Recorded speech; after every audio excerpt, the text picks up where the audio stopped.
गुरु परंपरा योग संस्थान में आपका स्वागत है। हम लोग पेपर 2 यूनिट 2 पढ़ रहे हैं, जिसमें श्रीमद् भगवद गीता हम लोग पढ़ने जा रहे हैं। पहला क्वेश्चन आपकी स्क्रीन पर है, जो कल हम लोगों ने पढ़ा। बहुत सारे लोग जवाब भी दे रहे हैं। क्वेश्चन है थोड़ा सा क्वेश्चन है, श्रीमद् भगवद गीता के मुताबिक निम्न को क्रम से लगाएं। मनु, भगवान, सूर्य, राजर्षि, इक्ष्वाकु। सभी लोग मैसेज में देना शुरू कर दिया मेरे क्वेश्चन कहने से पहले ही। ऑप्शन दूसरा सही है। सबसे पहले भगवान ने सूर्य को ज्ञान दिया। सूर्य ने वैवस्वत मनु को दिया। वैवस्वत मनु ने इक्ष्वाकु को दिया। इक्ष्वाकु ने राजर्षियों को दिया। फिर बाद में ये लुप्त हो गया। उसी ज्ञान को भगवान श्री कृष्ण अर्जुन को दे रहे हैं। भगवद गीता में ये बात है। जिनकी पहली क्लास है वो लोग परेशान नहीं होंगे, आपको पिछला वीडियो देखना पड़ेगा। यहाँ से हम लोग शुरू कर रहे हैं। कल जो पढ़ाया उसके कुछ क्वेश्चन ले रहे हैं, फिर आगे हम लोग देखेंगे। यदा यदा ही धर्मस्य ग्लानिर्भवति भारत का सही संदर्भ है। यानी श्लोक संख्या कौन सा है? चौथे अध्याय में है। 15वां, 17वां, 18वां और 20वां। चौथे अध्याय का 7वां श्लोक है, यदा यदा ही धर्मस्य ग्लानिर्भवति भारत, और 8वां इसी का अगला वाला श्लोक है। अगला क्वेश्चन है, चतुर्थ अध्याय में पंडित किसे कहा गया है? जिनका संकल्प से रहित कर्म मुक्ति मिल गई है, कामना से रहित है, भगवान के दर्शन हो गए, ज्ञान से कर्म दग्ध हो गए हैं। सही उत्तर का चयन करेंगे। कौन सा होगा? A C E, A B C, C D E, A D E. संकल्प से रहित कर्म मुक्ति मिल गई, कामना से रहित भगवान के दर्शन हो गए, ज्ञान कर्म से। दूसरा सब लोग कह रहे हैं ए बी सी। ए सी ई गौरव जी कह रहे हैं ए, संकल्प से रहित, कामना से रहित और ज्ञान से दग्ध कर्म। कर्म जो है वो खत्म हो गए हैं। तो पहला है ए सी और ई है। सही ऑप्शन ए सी ई है। देखिए इसमें चौथे का 19वां श्लोक संख्या है, जिसमें कहा गया यस्य सर्वे समारंभा काम संकल्प वर्जिता ज्ञान अग्नि दग्ध कर्माणम तम आहु पंडितम बुधा। तो काम, कामना और संकल्प से वर्जित है, तभी वो काम को आरंभ करता है। तो कामना और संकल्प के साथ नहीं करता है। ज्ञान अग्नि से अपने कर्म को, आसक्ति को उन्होंने दग्ध कर दिया हुआ, ये बात है। बहुत बढ़िया, 3 चीजें आई थी। अपान वायु में प्राण वायु का हवन भी यज्ञ है, किस अध्याय में बताया गया है? ये भी प्राणायाम वाला बहुत इंपॉर्टेंट है। अपान वायु का चौथा वाला, चौथा अध्याय है। ठीक है, राही सर जी दूसरा ऑप्शन। ठीक है, चौथे अध्याय में बताया गया है। 29वां और 30वां श्लोक है इससे संबंधित। अगला क्वेश्चन है, निम्न में से कौन सा कथन गलत है? अकर्म का अर्थ है कर्म से हटना, अनासक्त होकर कर्म करना अकर्म है। निषिद्ध कर्म को विकर्म कहा गया, आसक्ति से क्रिया करना कर्म है। निम्न में से कौन सा कथन गलत है? ध्यान दीजिए, गलत वाले को लेना है। अकर्म का अर्थ पहला वाला, अकर्म का अर्थ कर्म से हटना नहीं होता है। अकर्म का अर्थ होता है अनासक्ति को खत्म करना। बहुत सरल। पहला, वंदना जी माइक बंद कर लीजिए। छठा क्वेश्चन है, तद्विधि प्रणिपातेन परिप्रश्नेन सेवया संबंधित है। ये भी बहुत पूछा जाता है। गौरव जी ने कहा 34। 4 का 34, चौथे अध्याय का 34वां है ये। दूसरा ऑप्शन सही है। बढ़ते हैं आगे। तत्वदर्शी से ज्ञान लेने की विधि किस अध्याय में बताई गई है? ऊपर वाला श्लोक देखा, वही वाला है। तत्वदर्शी से ज्ञान लेने की विधि चौथे अध्याय में है। ठीक है, ये भी सही है। सब लोग मैसेज में जवाब दे रहे हैं फटाफट। तो आगे बढ़ते हैं। श्रीमद् भगवद गीता के चतुर्थ अध्याय में कितने श्लोक हैं? उम्मीद है ये भी सब लोग सही जवाब देंगे। चतुर्थ अध्याय में श्लोक गौरव जी कह रहे हैं पहला, यानी कि 42 श्लोक हैं। संघमित्रा जी, पूजा जी, आरजू जी, राहिसा जी, काजल जी, स्वाति जी, ममता जी, अक्की जी, सब लोग कह रहे हैं। ठीक है, सब लोगों का सही है। पहला 42 श्लोक है। अगला क्वेश्चन है, श्रीमद् भगवद गीता के 5वें अध्याय में कितने श्लोक हैं? 5वें अध्याय में 5वां तक कम में वहां 29। संगमित्रा जी, राइसा जी तीसरा 29। बहुत बढ़िया, प्रज्ञा जी 29। तो श्लोक संख्या है 29, तीसरा ऑप्शन से। ममता जी, काजल जी, बहुत बढ़िया। श्रीमद् भगवद गीता के 5वें अध्याय का नाम क्या है? उम्मीद है सब लोग जवाब दे देंगे। 5वें अध्याय का नाम क्या है? गौरव जी कहें चौथा, कर्म संन्यास योग। सांख्य योग, कर्म योग, ज्ञान कर्म संन्यास योग। सीक्वेंस में ही एक तरह से पहला वाला अर्जुन विषाद योग है, उसके बाद सांख्य योग, फिर कर्म योग, फिर ज्ञान कर्म संन्यास योग। चौथा अध्याय है। 5वां है कर्म संन्यास योग। चौथा ऑप्शन सही है। अब हम लोग पहुंच रहे हैं, यहीं तक क्वेश्चन था हमारा जो कल हम लोगों ने पढ़ा। आज छठा अध्याय हम लोग शुरू करने जा रहे हैं। छठे अध्याय को अच्छे से देखते हैं। अध्याय में 47 श्लोक संख्या है। आत्म संयम योग नाम है अध्याय का, आत्म संयम योग। छठे अध्याय में पहले हम लोग एक साथ देख लेते हैं कौन कौन से मुख्य बिंदु इसमें से है जो हमें पढ़ना है, परीक्षा की दृष्टि से महत्वपूर्ण है। तो सबसे पहले तो सन्यासी और योगी की परिभाषा बताई गई है छठे अध्याय में। फिर इसमें एक चीज इंपॉर्टेंट है, योगारूढ़। योगारूढ़ साधक कौन है, जैसे हम लोगों ने द्वितीय अध्याय में पढ़ा हुआ था, स्थित प्रज्ञ के बारे में पढ़ा था। तो हो सकता है एग्जाम में आ जाए स्थित प्रज्ञ कहाँ पर है, योग रूढ़ साधक की चर्चा कहाँ पर है। तो योग रूढ़ साधक की चर्चा छठे अध्याय में है। और आसन कैसा होना चाहिए इससे संबंधित सवाल आता है, जिसमें कि हम लोग श्लोक में देखते हैं चैलाजिन कुशोत्तरम। ये आसन के बारे में कहा गया कि आसन मतलब बैठने वाला, किस पर बैठ करके आप योग का अभ्यास करेंगे, उसकी चर्चा रही, वो भी छठे अध्याय में है। योग के अभ्यास के लिए जब आसन पर बैठ गए तो शारीरिक स्थिति क्या होनी चाहिए। फिर आहार विहार की बात की गई है, युक्ताहार विहार से। ये छठे अध्याय का 17वां श्लोक है, इससे बहुत क्वेश्चन पूछे जाते हैं युक्ताहार विहार से वाले से। फिर छठी बात जो इम्पोर्टेंट है वो है योग की परिभाषा, जो हम लोगों ने पहले देखा हुआ था। 623 यानी छठे अध्याय का 23वां जो श्लोक है, तम विद्यात दुख संयोग वियोगम, ये योग की परिभाषा है। फिर सातवीं मुख्य बात है मन प्रमथनशील होता है, जो हम लोगों ने इससे पहले देखा था, तृतीय अध्याय में देखा था, जिसमें कि इंद्रियों को प्रमथनशील कहा गया था और वो बलात् ही मन को हर लेती है। वहां पर हम लोगों ने देखा था छठे अध्याय में अर्जुन पूछ रहे हैं कि मन तो बड़ा चंचल है, मन को कैसे निग्रह करें, मन को कैसे कंट्रोल में करें। तो भगवान ने बहुत इंपॉर्टेंट चीज कही है यहाँ पर, जो आपको परीक्षा की दृष्टि से भी महत्वपूर्ण है। 8वां यानी छठे अध्याय का 35वां श्लोक है, अभ्यास वैराग्य के द्वारा मन का निग्रह करना। योग दर्शन में भी अभ्यास वैराग्याभ्याम तन निरोध कहा गया है, यहाँ मन को निग्रह करने के लिए अभ्यास वैराग्य बताया गया है। 9वां जो इम्पोर्टेंट पॉइंट है, योग भ्रष्ट की गति क्या होती है। ये भी इम्पोर्टेंट है कि योग भ्रष्ट जो हो जाता है, योग करते करते पूरा उनका नहीं हो पाया, तो अगला जन्म उनका क्या होगा, कैसे होता है। तो योग भ्रष्ट की गति छठे अध्याय के 41वें श्लोक में कही गई है। और एक और इम्पोर्टेंट है जो क्वेश्चन में पूछा जाता है, 46वां श्लोक जो छठे अध्याय का है, कि योगी तपस्वियों से भी श्रेष्ठ है, ज्ञानियों से श्रेष्ठ है, कर्मियों से श्रेष्ठ है। इसको अलग अलग तरीके से क्वेश्चन पूछा जाता है। तो ये हम लोगों ने देखा, इंपॉर्टेंट पॉइंट देख रहे हैं छठे अध्याय में कितनी सारी चीजें इंपॉर्टेंट है। अब हम लोग एक एक करके इस पॉइंट को जो हमने देखा उसको देखते हैं। शुरुआत करते हैं पहले ही श्लोक से छठे अध्याय का, जिसमें कहा गया है अनाश्रितः कर्म फलम कार्यम कर्म करोति यः स सन्यासी च योगी च न निरअग्नि च प्रियः च प्रियः, ये भी कह सकते हैं। छठे अध्याय के पहले श्लोक को हम लोग देख रहे हैं, जो कर्म फल का आश्रय न लेकर के कर्तव्य कर्म करता है वही सन्यासी और योगी। कर्म फल का जिसने आश्रय ले लिया वो ना सन्यासी है ना योगी। कर्म फल का आश्रय नहीं, कर्म फल के आश्रय से मतलब जिन्होंने आसक्ति को रख लिया वो कर्म फल का आश्रय ले रहे हैं। जो अनासक्त हो गया वो कर्म फल का आश्रय नहीं ले रहा है, कर्तव्य कर्म कर रहा है, तो वो सन्यासी। यानी अगर हम लोग कर्म कर रहे हैं और अनासक्त हो जाए तो हम ही सन्यासी, चाहे फुल पैंट शर्ट पहने, चाहे जींस पहने, चाहे कुछ भी पहने, भाव से होगा। दूसरी लाइन में कहा गया है कि अग्नि का त्याग करने वाला सिर्फ सन्यासी है, ऐसा नहीं है। ना कि अग्नि का त्याग करने वाला, ना यहाँ चला गया, ना कि अग्नि का त्याग करने वाला सन्यासी है, ना ही सिर्फ क्रियाओं का त्याग करने वाला योगी है। हम कोई क्रिया नहीं करेंगे, हम तो अनासक्त हो गए जी, हम तो वैरागी हो गए, हमने घर परिवार छोड़ दिया, वो योगी नहीं है, वो तो डर के मारे भाग गया। जिन्होंने अग्नि का त्याग कर दिया वो भी सन्यासी नहीं है, घर परिवार वो भी छोड़ दिया, सन्यासी नहीं है। सन्यासी कैसे होगा, कर्म फल के त्याग से सन्यासी होगा। कितनी सुंदर बातें कही गई, हो सकता है सन्यासी योगी की परिभाषा पूछ दे।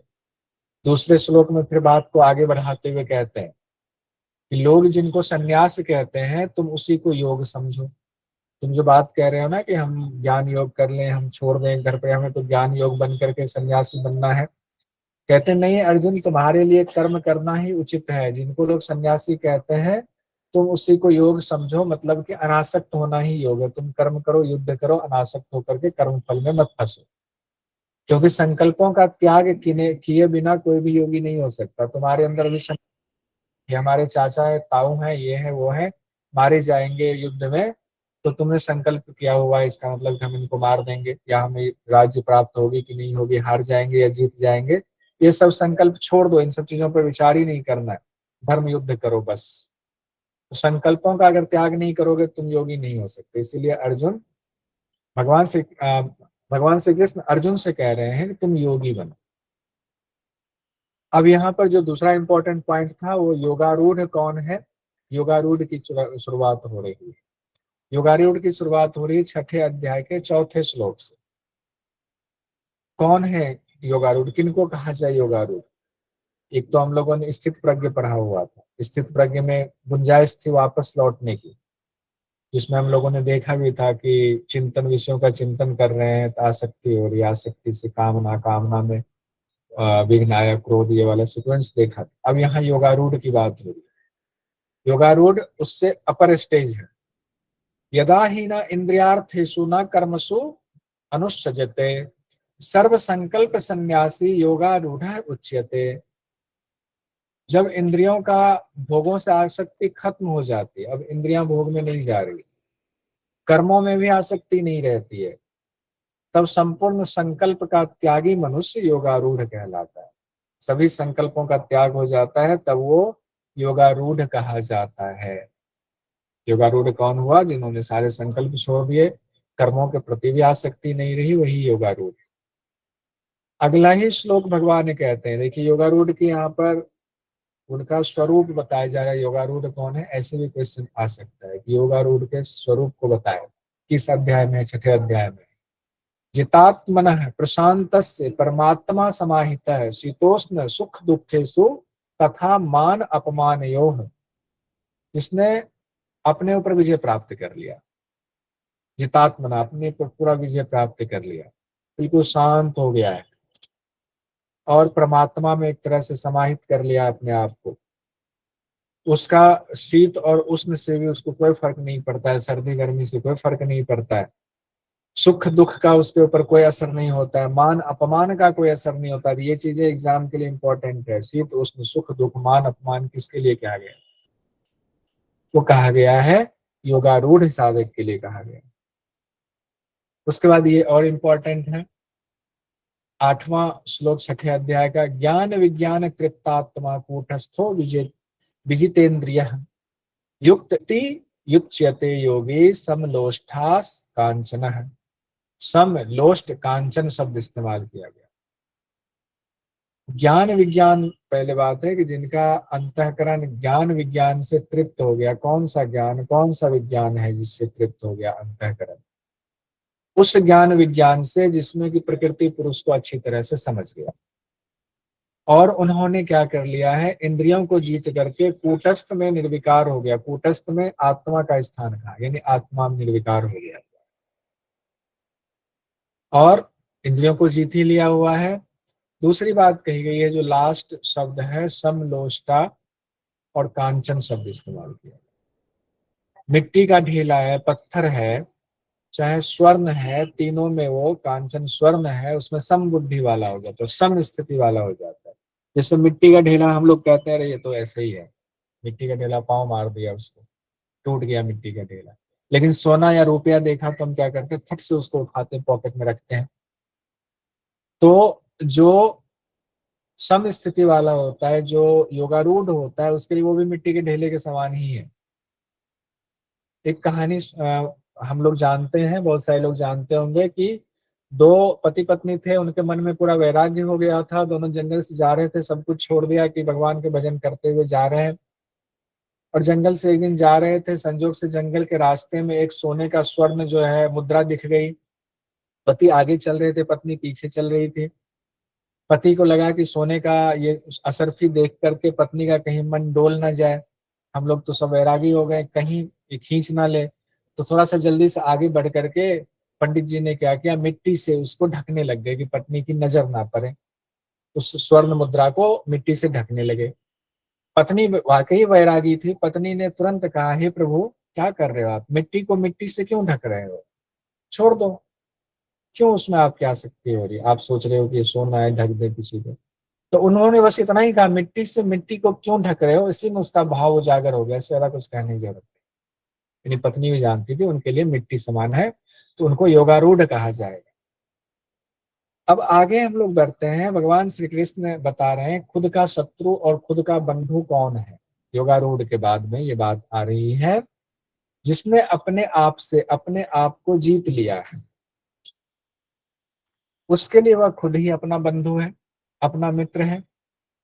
और जिसने अपने आप से अपने आप को नहीं जीता, हम खुद ही अपने कंट्रोल में नहीं है, तो उसका अनात्मा ही जो है शत्रु, खुद का ही शत्रु है। ऐसे अनात्मा का आत्मा ही शत्रु की तरह व्यवहार करने लगता है। आत्मा की वजह से हमारी एनर्जी हो रही, सब कुछ बोल रहे हैं, चल रहे हैं, हाथ चल रहा है, तो आत्मा अनात्मा की तरह व्यवहार करने लगता है। उस व्यक्ति को भी कहा जाता है ये अनात्मा है, ये आत्मा के वश में नहीं रहने वाला है। तो शत्रु की तरह व्यवहार हमारा जीव करने लगता है। इसीलिए अपने आप को जीतना जरूरी है। फिर कौन सा मनुष्य श्रेष्ठ है? 9वें श्लोक में भगवान कहते हैं, 6ठे अध्याय के 9वें श्लोक में, यहाँ पर पहले एक क्वालिटी बताई गई है, मनुष्यों की श्रेणी बताई गई। जो मनुष्य सुहृदय हो, कोई भी हो, जो मनुष्य सबके मित्र वाला मित्रवत व्यवहार करते हैं वो हो। कोई मनुष्य ऐसे भी हैं जो वैरी की तरह व्यवहार करते हैं, वो भी। बहुत मनुष्य हैं जो उदासीन की तरह व्यवहार करते हैं, वो भी। जो मध्यस्थ की तरह व्यवहार करते हैं, डोनाल्ड ट्रंप, वो भी। जो द्वेष करते हैं पाकिस्तान, वो भी। और जो अपने संबंधी हैं, वो भी। सब में एक समबुद्धि वाला है। साधु आचरण करने वाला हो, पाप आचरण करने वाला हो, कोई भी हो, वो सब में समबुद्धि वाला हो जाता है, सबको एक ही देखता है। तो उसके लिए कहा गया वो श्रेष्ठ है, किसी में भी वो भेदभाव नहीं करता है। अगला है हमारा ध्यान योग की चर्चा 6ठे अध्याय में ही की गई हुई है। भोग बुद्धि से वो संग्रह नहीं करता है, इच्छा रहित होता है, अंतःकरण और शरीर को वश में रखने वाला होता है। ऐसा योगी एकांत में स्थित होकर मन को भगवान में लगाए, परमात्मा में लगाए। अब उसके लिए आगे बात आएगी कि उसके लिए देश कैसा होना चाहिए, आसन कैसा होना चाहिए, स्थिति शरीर की कैसी होनी चाहिए। तो 6ठे अध्याय के 10वें श्लोक से ध्यान योग की शुरुआत हो रही है। एक तो एकांत वाली बात कही गई है, देश की विशेषता आगे और कही गई है। शुचौ देशे प्रतिष्ठाप्य स्थिरम आसनम आत्मनः, न अति उच्छ्रितम न अति नीचम चैलाजिन कुशोत्तरम। तो स्थान कैसा होना चाहिए और फिर आसन कैसा होना चाहिए, यहाँ से क्वेश्चन पूछा जाता है। शुचो देश होना चाहिए, शुद्ध भूमि वाला देश होना चाहिए। वहां पर शैलाजिन कुशोत्तरम कहा गया है। कुश मृगछाल और वस्त्र को बिछाना है। तो जमीन ना अधिक ऊंची हो ना अधिक नीची हो, हठियों के ग्रंथों में भी ये बात आती है। अपने आसन को वहां स्थिरता पूर्वक प्रतिष्ठित कीजिए। अब यहाँ पर दो बात आती है, देखिए चैला जिन कुशोत्तरम है, अगर श्लोक के हिसाब से सीक्वेंस देखेंगे तो गड़बड़ हो जाएगा। श्लोक के हिसाब से पहले कपरा है, फिर जिन यानी मृगछाल है, फिर कुश कहा गया कुशोत्तरम। लेकिन व्याख्या में ऐसा बताया गया है, राम सूरदास जी ने भी, सब लोगों ने बताया है, योग तत्व उपनिषद में भी सेम यही श्लोक आया हुआ है, चैला जिन कुशोत्तरम। सब लोगों ने कहा है भगवत गीता की व्याख्या में कि नहीं, कुश नीचे हो, क्योंकि कुश चुभता है, तो कुश को नीचे रखना है, उसके ऊपर मृगछाल रखना है, उसके ऊपर वस्त्र रखना है, तब जो आसन होगा उत्तम होगा। और एग्जाम में जो पूछा जाता है वो व्याख्या के हिसाब से यहाँ पूछा जाता है, वो कपड़ा मृगछाल और कुश का सीक्वेंस नहीं दिया जाता। कुश मृगछाल और वस्त्र वाले को ही एनटीए ने सही उत्तर माना है पहले भी, क्योंकि व्याख्याकारों ने कहा नहीं यही सही सीक्वेंस है, तो यहाँ पर ये नियम बदल जाता है, यहाँ व्याख्या वाला नियम ले लिया गया है, एनटीए ने भी लिया होगा। तो क्या हो गया, पहले कुश रखे नीचे, उसके ऊपर मृगछाल रखे, उसके ऊपर वस्त्र बिछा हुआ होना चाहिए। सर एक बार स्थान और व्याख्या वाला बता दीजिए। व्याख्या वाला ही हम लोगों ने देखा, कुश नीचे। हाँ, श्लोक वाला। श्लोक वाला हो गया चैलाजिन कुशोत्तरम, पहले कपरा, फिर मृगछाल, फिर कुश, ये हो गया श्लोक वाला। श्लोक के अनुसार ये क्रम हो गया। कपड़ा, मृक्षाल, कुश लिख लीजिए कहीं पर दोनों को। श्लोक के हिसाब से सीक्वेंस है, व्याख्या के हिसाब से कुश, मृक्षाल और वस्त्र है। तो व्याख्या वाला ही एग्जाम में अब तक सही माना गया जब ये सवाल आया। अभी देख लेंगे सवाल। तो स्थान कैसा होना चाहिए? अगर दो चीजों को एक साथ हम लोग देखें तो शुद्ध होना चाहिए, पवित्र, ना अधिक ऊंचा हो ना अधिक नीचा हो, ये भी कहा गया है।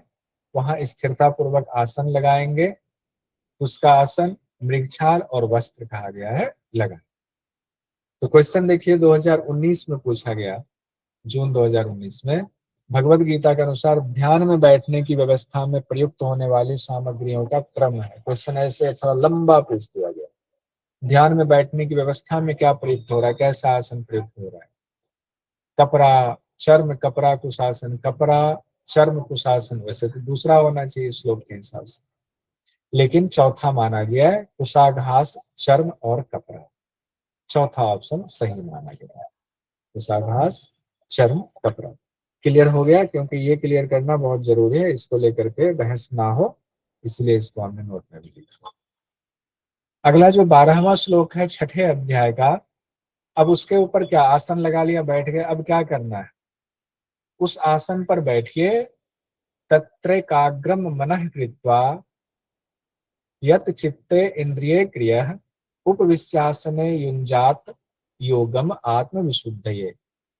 उस आसन पर बैठिए, मन को, चित्त को, इंद्रियों को वश में कीजिए, मन को एकाग्र किया हुआ है अंतःकरण की शुद्धि के लिए। अब किस लिए करना? आत्मविशुद्धि है, अंतःकरण की शुद्धि के लिए अब योग का अभ्यास करना। और शरीर की स्थिति क्या होगी? समकाय शिरोग्रीवम धार्यन अचलम स्थिरः संप्रेक्ष्य नासिकाग्रम स्वम दिशः च अन अवलोकयन। समकाय, काय मतलब शरीर, शरीर, सिर और ग्रीवा, गर्दन। शरीर, सिर, ग्रीवा को सीधा रखना है, अचल स्थिर रखना है और अपनी नासिका पर ध्यान रखना, नासिका के अग्रभाग पर ध्यान रखना है, वहीं पर अवलोकन करना। कुछ व्याख्याकारों का नाम बताता हूँ आपको। आप लोगों ने क्रिया योग के जो है क्या नाम है, जिन्होंने ऑटोबायोग्राफी और ये लिखा है? लाहिड़ी। नहीं, ऑटोबायोग्राफी परमहंस योगानंद ब्रह्मचारी जी। योगानंद जी जो है, योगानंद जी के गुरु का नाम किन्हीं को पता है? योगानंद जी के गुरु का नाम? लाहिड़ी महर्षि। नहीं जी। युक्तेश्वर महावीर। हाँ, युक्तेश्वर।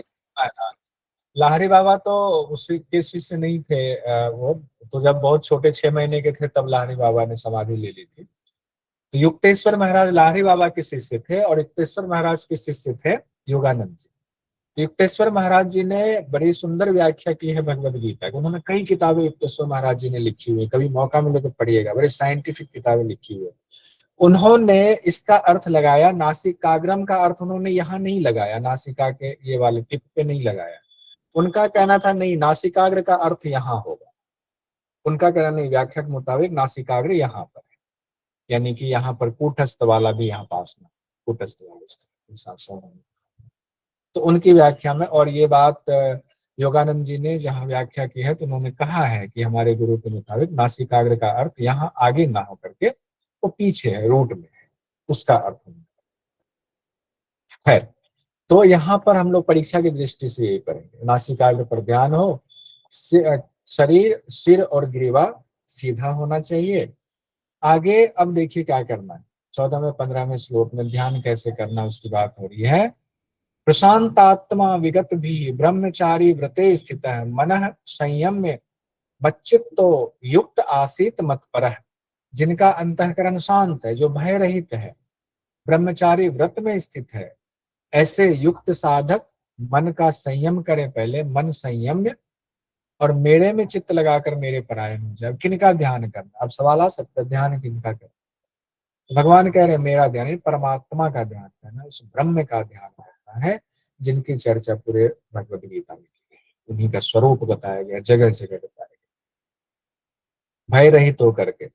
जब पूरी सृष्टि की रचना करने वाले उनका ध्यान करना है तो फिर भय किस बात का? फिर आगे 15वें श्लोक में कहा गया है,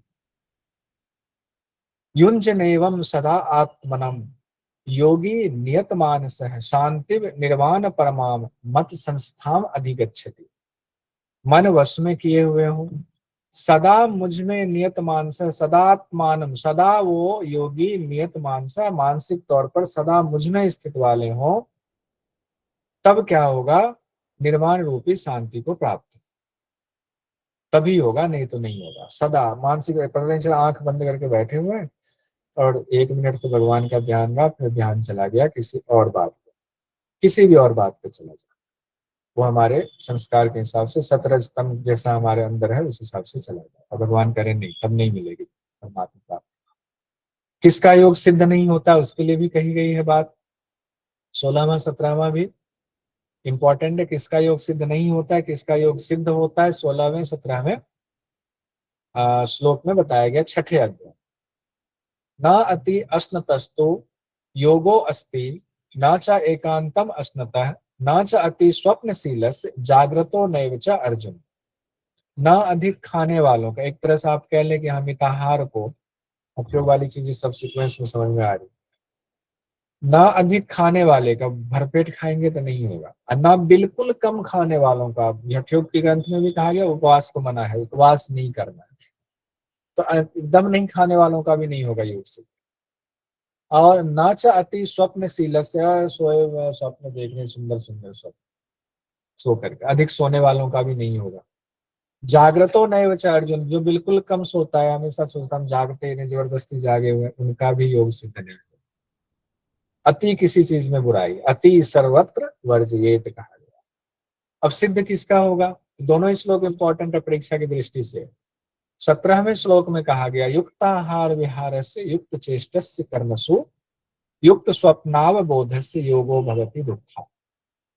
ये योगो भवति दुःखा, जो दुख का नाश करने वाला योग है, तो कैसे सिद्ध होगा? तो यथा योग युक्ताहार विहारस्य युक्त चेष्टस्य कर्मसु, यथा योग आहार विहार करने से, कर्मों में यथा योग्य चेष्टा करने से, युक्त चेष्टा से कहा गया। यथा योग्य सोने से, यथा योग्य सोने से, और युक्त स्वप्नाव कहा गया और बोधस्व कहा गया। बोधस्व मतलब जागने से।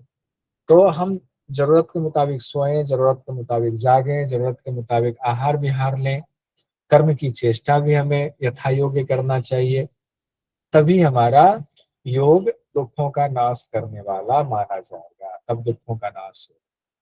अब एक क्वेश्चन यहाँ जुलाई 18 में पूछा गया, श्रीमद् भगवद गीता के अनुसार किस कारण से योग सिद्ध नहीं होता है? किस कारण से योग सिद्ध नहीं होता है?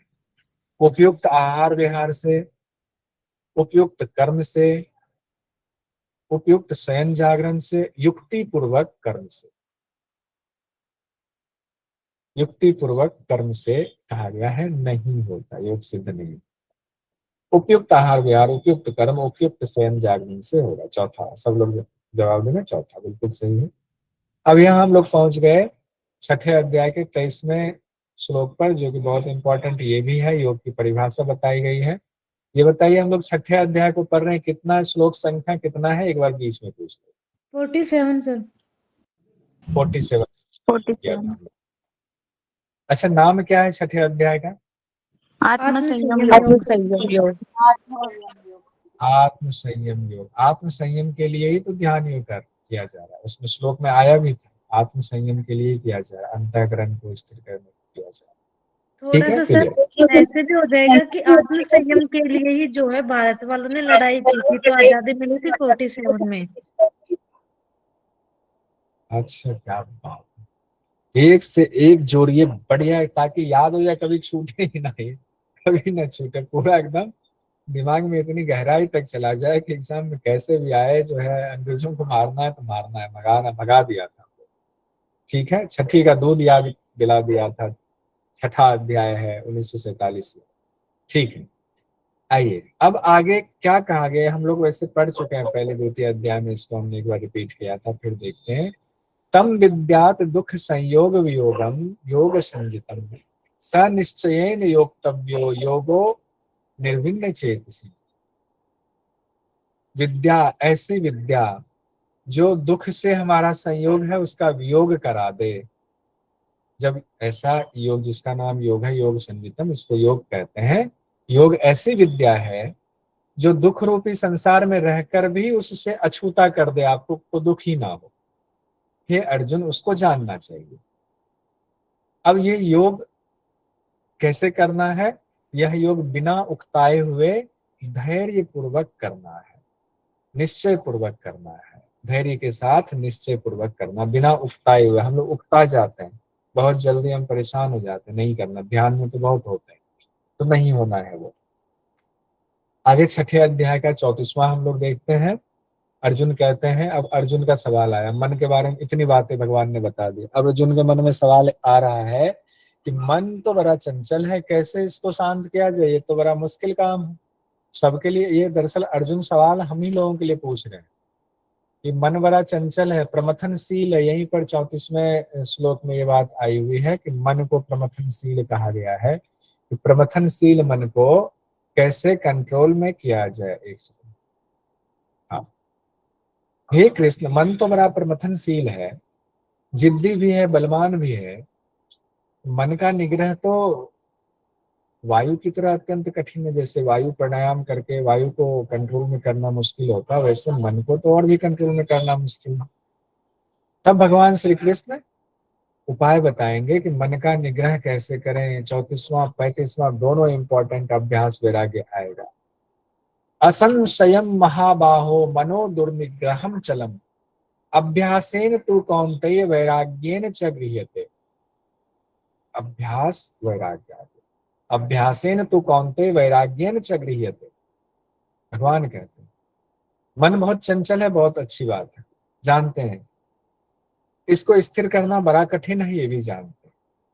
लेकिन इसको तुम अभ्यास और वैराग्य के द्वारा कंट्रोल में कर सकते हो। तो एग्जाम में पूछा जाएगा किसके द्वारा? अभ्यास और वैराग्य के द्वारा। श्रीमद् भगवद गीता में मनोनिग्रह का साधन क्या बताया गया? एग्जाम में पूछा जा सकता है, अभ्यास और वैराग्य बताया गया। ये क्वेश्चन इंपॉर्टेंट। अब हम लोग आगे बढ़ते हैं, 37वें से 45वें तक हम लोग देखते हैं योग भ्रष्ट पुरुष की क्या भूमिका होती, क्या गति होती है। योग भ्रष्ट होते हैं तो अगला जन्म क्या होता है, वो कहाँ जाते हैं। तो 37वें से 45वें तक में है, जिस योग साधक की साधना पूरी नहीं हो पाती है इस जन्म में, मुक्ति नहीं मिली, किसी कारण से अधूरा रह गया, साधना पूरी होने से पहले ही वो भटक जाता है, किसी कारण से भोग में लग गया, फिर तो उसकी गति क्या होगी? तो भगवान कहते हैं वह योग भ्रष्ट, उसके लिए शब्द इस्तेमाल किया गया है योग भ्रष्ट। योग भ्रष्ट के लिए कहा गया पुण्य कर्म करने वालों के लोकों को प्राप्त होकर के, यानी उसको पुण्य लोक प्राप्त होगा। योग भ्रष्ट का मतलब ये मत समझिएगा वो गलत कार्य करने लग जाते हैं, गलत नहीं करने लगते हैं। योग में सिद्धि मिल जाते हैं, उस सिद्धि का वो फैलाव करने लगते हैं, उसमें फंस जाते हैं। गलत नहीं, पॉजिटिव वे में फंसते हैं, तो पुण्य कर्म उनका होने लगता है, लेकिन आसक्ति वाला हो जाता है पुण्य कर्म। तो पुण्य कर्म होने की वजह से पुण्य कर्म करने वाले लोक को प्राप्त होते हैं। जैसे मान लीजिए स्वर्ग पहुंच गए, स्वर्ग लोक में बहुत साल तक रहेंगे, वो वहां पर बहुत आनंद में रहेंगे। बहुत साल रहने के बाद फिर वो पृथ्वी पर फिर से जन्म लेंगे, लेकिन अच्छे कुल में जन्म लेंगे। अच्छे कुल का मतलब क्या होता है? श्रीमताम शब्द कहा गया यहाँ पर, जिसमें उनको किसी चीज की दिक्कत नहीं, किसी साधन की दिक्कत ना हो, ताकि उनकी साधना अपने आप आगे बढ़ने के लिए सब कुछ पहले से प्राप्त हो। तो श्रीमताम शब्द का इस्तेमाल किया गया है, यानी वो योग भ्रष्ट किसी ज्ञानवान के घर पैदा होते हैं, जिनको कि सारे सुख पहले से प्राप्त हैं, उनको सुख के लिए जूझना नहीं पड़ रहा है, फिर वो योग साधन की सिद्धि के लिए दोबारा प्रयास करें। अब गुरु उनको मिल जाएंगे जल्दी, क्योंकि पहले की साधना है, गुरु मिलेंगे, उनका अभ्यास दोबारा शुरू हो जाए। अब पूर्व जन्म का अभ्यास है तो उनको हमसे ज्यादा मेहनत नहीं करनी पड़ेगी, बहुत कम मेहनत करनी पड़ेगी। भगवान की तरफ उनका ध्यान पहले से लगा हुआ चित्त में है, तो अनायास ही वो उधर खींचे चले जाएंगे। ऐसा करने पर वह जल्द ही परम गति को प्राप्त हो जाए। आगे फिर देखते हैं श्रेष्ठ कौन है। 47 श्लोक यहाँ पर कंप्लीट हो जाएगा हमारा। ये यहाँ से भी क्वेश्चन पूछा जाता है, छठा बहुत इंपॉर्टेंट। 46वां और 47वां, तपस्विभ्यः अधिकः योगी ज्ञानिभ्यः अपि मतः अधिकः कर्मेभ्यः च अधिकः योगी तस्मात् योगी भव अर्जुन। तुम योगी बनो, हे अर्जुन तुम योगी बनो। क्यों? तपस्वियों से भी योगी श्रेष्ठ है, ज्ञानियों से भी योगी श्रेष्ठ है, कर्मियों से भी योगी श्रेष्ठ है।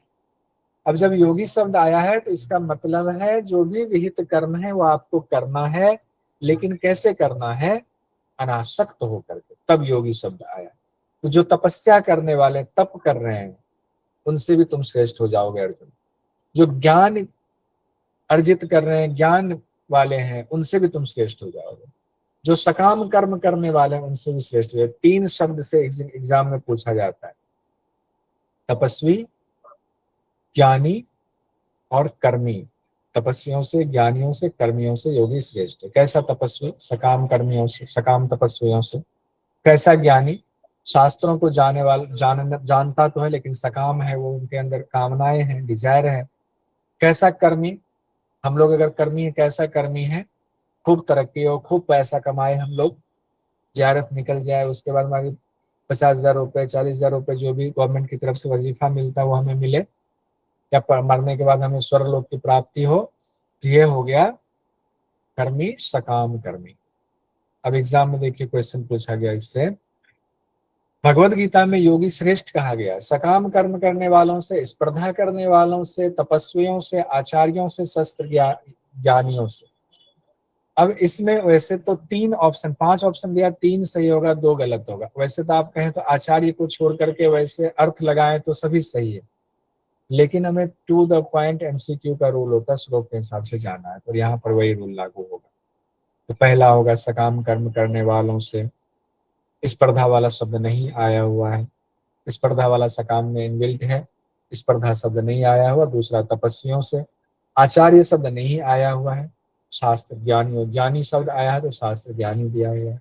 A, C और E उत्तर सही होगा, दूसरा वाला उत्तर A, C और E। सब लोग यही ऑप्शन आप लोग दे रहे हैं, बहुत बढ़िया, बहुत सब लोगों का आ रहा है।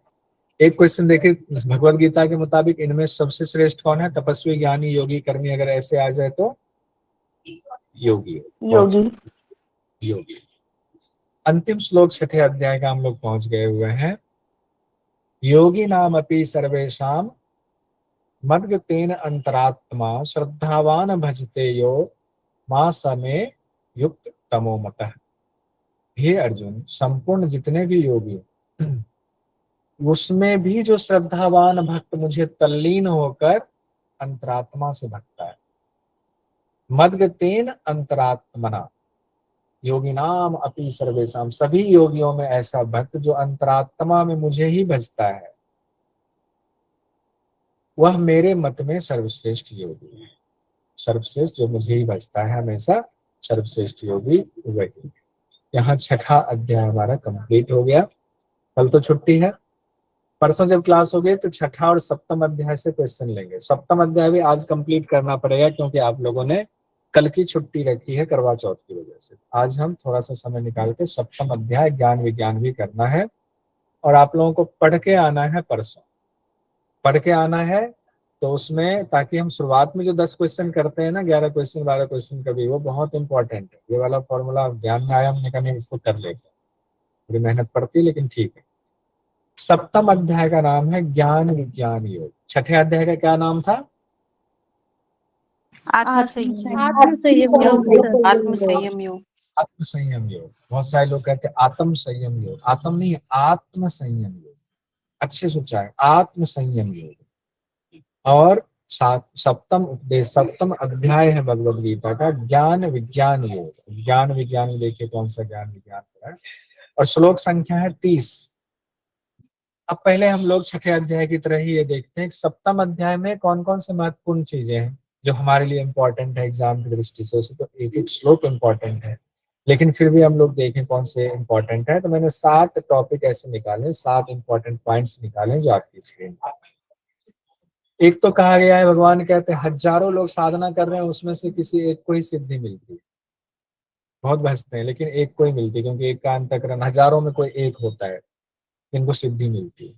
फिर भगवान कहते हैं अपरा और परा प्रकृति क्या है, इसको समझो। यानी प्रकृति पुरुष का कैसे जो संगम होकर के ये सृष्टि की रचना हुई है, तो उसके लिए अपरा और परा प्रकृति की चर्चा हो रही है 7वें अध्याय के 4-5वें श्लोक में। हालांकि अपरा और परा के लिए फिर से तत्व की चर्चा आपको 13वें अध्याय में होगी, विस्तार से 24 तत्व वहां पर बताया गया, वहां हम लोग पढ़ेंगे इसको।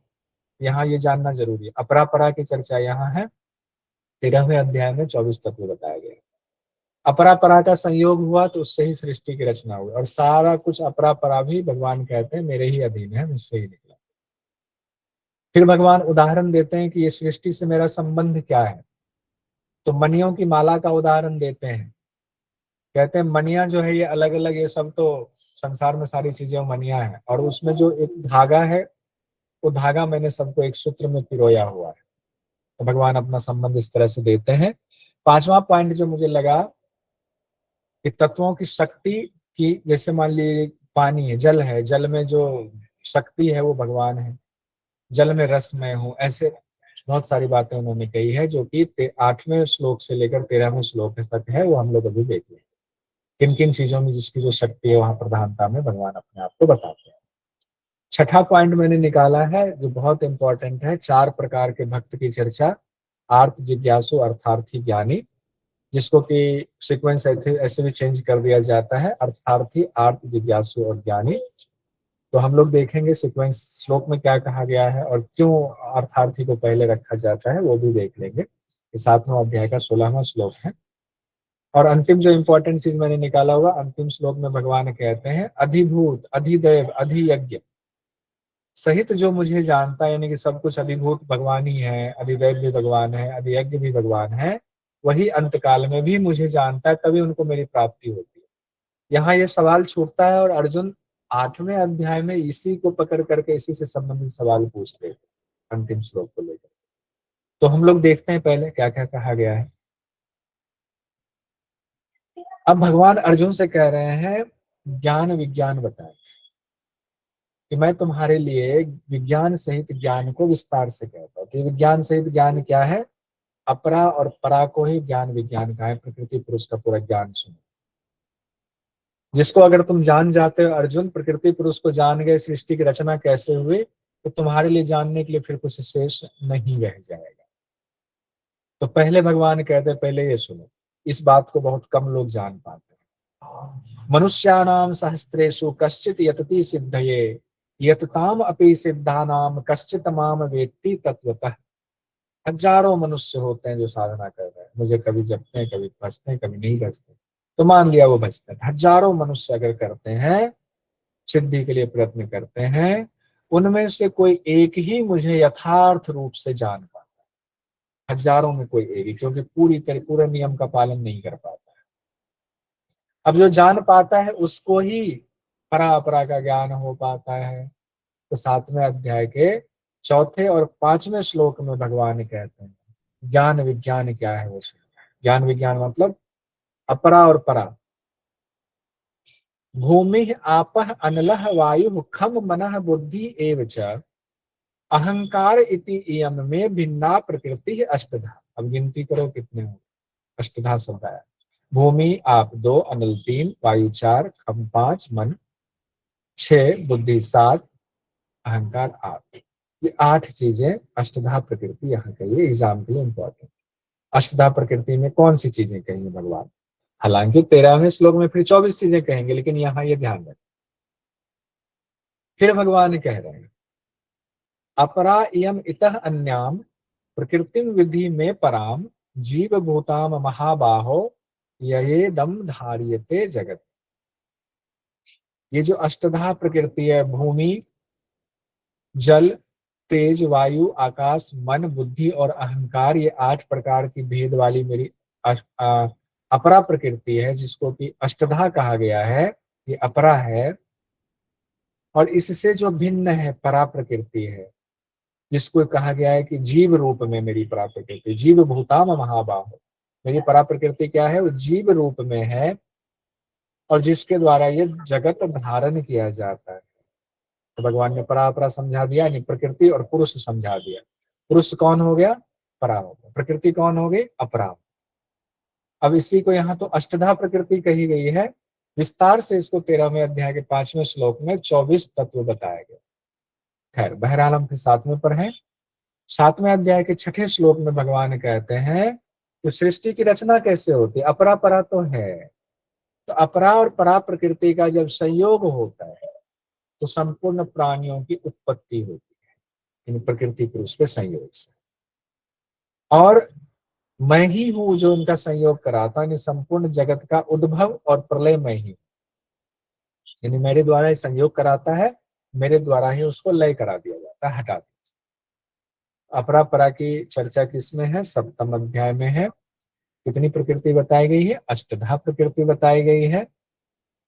उसके बाद भगवान 7वें श्लोक में कहते हैं, हे धनंजय, मेरे सिवा इस जगत का दूसरा कोई कारण, यानी अपरा परा दोनों का कारण मैं ही।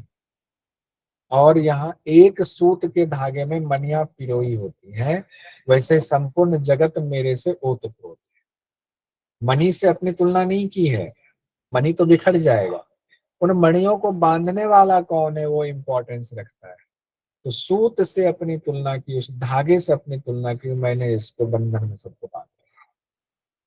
मणि की माला में परमात्मा की तुलना किससे की गई है? धागे से की गई है, ना कि मणियों से की गई है। मणियों की माला की चर्चा कहाँ है? 7वें अध्याय। अब भगवान आगे कहते हैं, जो 8वें से 12वें श्लोक तक हमने कहा था इसमें चर्चा, 13वें तक मान लीजिए, 12वें तक तो है, 13वें में भी इसको समाप्त किया गया है कि जो कुछ भी दिखता है उसका कारण तो मैं ही हूं, पहले कह दिया गया है। तो अब उसमें कैसे तुलनात्मक रूप से विशेषता की जा रही है? जलों में मैं रस हूं, चंद्रमा और सूर्य में जो प्रकाश है, जिसकी वजह से हम लोग चंद्रमा सूर्य की पूजा करते हैं, उसका इंपॉर्टेंस होता है। चंद्रमा शीतलता दे रहे हैं तो इंपॉर्टेंस है, सूर्य गर्मी दे रहे हैं तो इंपॉर्टेंस है, तो उसमें प्रकाश में ही। वेदों में जो प्रणव है, जिसकी वजह से वेद का इतना इंपॉर्टेंस है, वो प्रणव में ही हूँ, ओंकार में ही हूँ। आकाश में शब्द जो तन्मात्रा है वो आकाश से जुड़ा हुआ है, उसी वजह से आकाश का इंपॉर्टेंस है। वो शब्द आकाश में मैं ही हूँ। मनुष्य किसको कहा जाता अच्छा है? जो पुरुषार्थी है, धर्म अर्थ काम मोक्ष को मानने वाला है, तो उस मनुष्य में पुरुषार्थ में ही हूँ। पृथ्वी में गंधमय हूँ, अग्नि में तेज में हूँ। संपूर्ण प्राणियों में जो जीवनी शक्ति है वो जीवनी शक्ति में हूँ। तपस्वी का इंपॉर्टेंस क्यों है? तपस्या की वजह से, तो उसके अंदर जो तपस्या है वो मैं हूँ। संपूर्ण प्राणियों का अनादि बीज देखिए, अनादि बीज, पहला बीज मैं ही, मुझसे पहले कोई नहीं। बुद्धिमान कहते बड़ा बुद्धिमान है, इंपॉर्टेंस क्या है? बुद्धि का, तो बुद्धि मैं हूँ। तेजस्वी, बड़ा तेजस्वी बालक है, तेजस्वी में तेज कौन है? मैं हूँ। कठोपनिषद में नचिकेता तेजस्वी है, उनका तेज कौन है? भगवान कहते हैं मैं हूँ। बलवानों में काम और राग से रहित बल मैं हूँ। काम और राग हो गया तब तो मैं नहीं, काम राग से रहित मैं हूँ। प्राणियों में धर्म से अविरुद्ध काम मैं हूँ, धर्म के विरोध नहीं, धर्म से अविरुद्ध काम मैं हूँ। सात्विक भाव, राजस भाव, तामस भाव मुझसे ही उत्पन्न हुए हैं, ये प्रकृति वाला, परंतु मैं उनमें नहीं, वे मुझ में, परंतु मैं उनमें, वे मुझ में नहीं। ना मैं उनमें हूं ना वे मुझ में है, जबकि उत्पन्न मुझसे ही हुए। ये बड़ा इंपॉर्टेंट है, मैं उनमें नहीं हूं, वे मुझ में नहीं है। क्योंकि अगर वो मुझ में हो जाएंगे तो मैं उनके पराधीन हो जाऊंगा।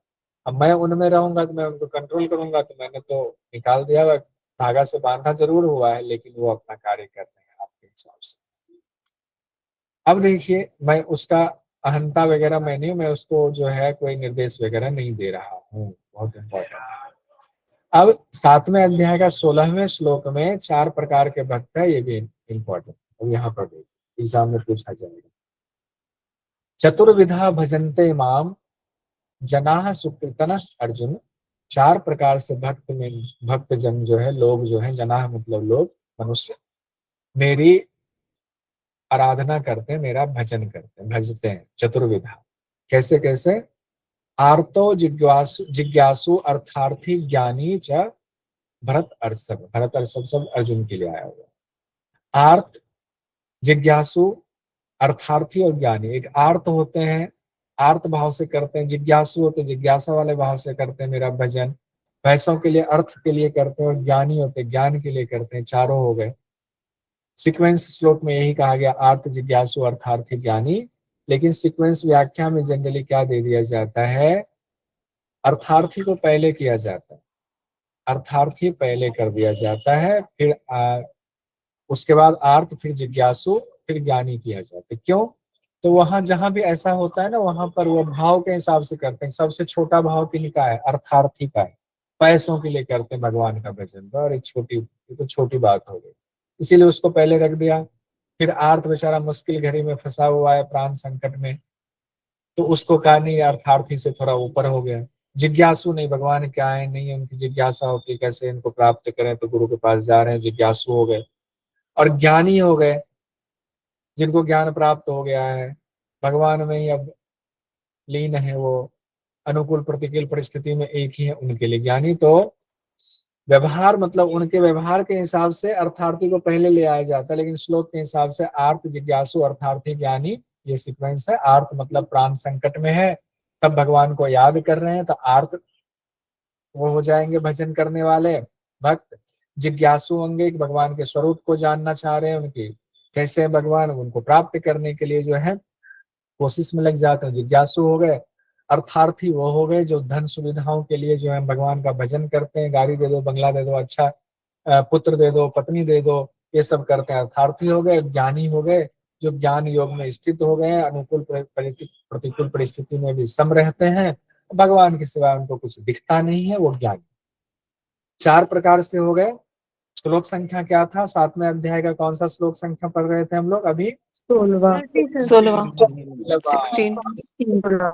हमारा इम्पोर्टेंट क्यों है कि उसमें बताया जाएगा कि कौन सबसे प्रिय है। गुण के आधार पर अर्थार्थी, आर्थ, जिज्ञासु, ज्ञानी, बात हो चुकी है। 17वें श्लोक में भगवान कह रहे इसमें कौन मेरा वो है प्यारा है। तेषाम ज्ञानी नित्य युक्त एक भक्ति विशिष्यते, प्रियो ही ज्ञानिनः अत्यर्थम सच मम प्रिय, मेरा प्रिय। कौन? ज्ञानी है।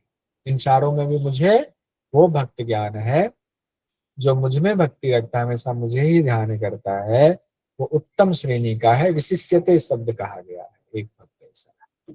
और ज्ञानी भक्त को मैं अत्यंत प्रिय हूँ, और मुझे ज्ञानी भक्त प्रिय। प्रियो ही ज्ञानी ना, मैं ज्ञानियों का प्रिय हूँ और मुझे ज्ञानी प्रिय है, क्योंकि वो मुझे तत्व से जानता है। तेषाम ज्ञानी नित्य युक्त है, मुझ में रहता है, एक ही भाव से मुझ में स्थित है। अब फिर से 18वें श्लोक में भी उस ज्ञानी भक्त की बाकियों से तुलना करते हुए भगवान कहते हैं कि वैसे तो सभी भक्त उदार हैं, खराब तो कोई नहीं, भक्ति कर रहे हैं, सब उदार है, लेकिन ज्ञानी तो मेरा ही स्वरूप है। जो है भगवान कहते हैं कि मैं ही ज्ञान स्वरूप में, ज्ञानी भक्त है मतलब मैं हूँ, मेरा स्वरूप है। तो बाकी भक्त भी अच्छे हैं, उदार हैं, बढ़िया बात। अब देवताओं की भक्ति और उसके फल की चर्चा 21वें, 22वें, 23वें श्लोक में 7वें अध्याय में आ रहे हैं। जो भक्त जिस देवता की आप पूजा करते, मान लीजिए मैं चंद्रमा देवता की, सूर्य देवता की, इंद्र देवता की, जिनकी भी पूजा करता हूँ, जिस कामना से करता हूँ, वो फल मुझे मिलता तो है, लेकिन वो फल कैसे मिलता है?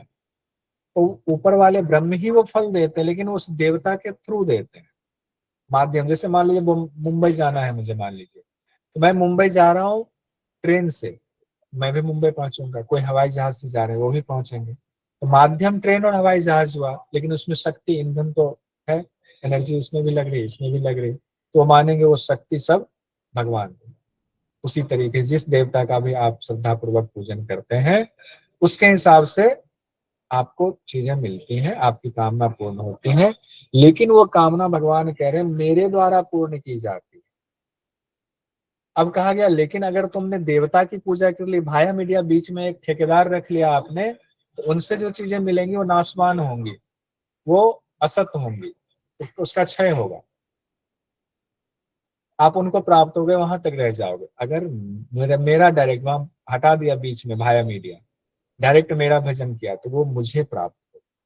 ये बात कहा, आपने एक बाधा रखा ना, तो वहां रुक जाएंगे उस बाधा तक, देवता को प्राप्त होंगे, स्वर्गलोक को प्राप्त होंगे, जिनका जहां कर रहे हैं वहां प्राप्त होंगे। लेकिन वो बाधा अगर हटा करके डायरेक्ट मुझसे संपर्क जोड़ते हैं, मेरा भक्त मुझे ही प्राप्त होता है।